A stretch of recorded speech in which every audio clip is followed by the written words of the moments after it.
What's up, everyone? Welcome to the video. Today we're going to take a look at how to replace the battery in this BMW remote key fob.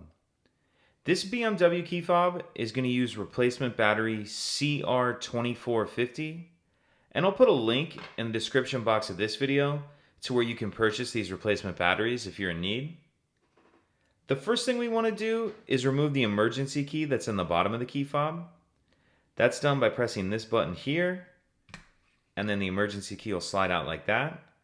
Now if we hold our fob with the buttons facing down and we take a look at the bottom, we see this notch right here, this little slot. What we're going to do is push our emergency key in that slot and then just pry up slightly like that. And as we do that, it's going to pop this back cover up. So push the key straight in that slot and then pry up just a little bit and you'll see it'll pop the back cover off. Up, and then go ahead and pull that cover off. Now we see our battery right here.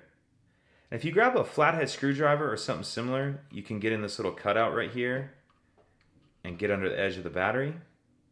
Get it out. We'll grab our new battery, and we want to make sure that we're installing that with the plus side up. Plus side up. And if you notice on this cutout, it's kind of circular, and then this side's a little straighter. You want to kind of tuck that straight edge in first and then push it down into place. Now we'll grab the cover and we want to start the top of the cover in first, like that, and then snap it down. Put our emergency key back in, and that's it. If you have any questions, please let me know. If you could take a second to like and subscribe, it helps us out, and I'd appreciate it. Thank you.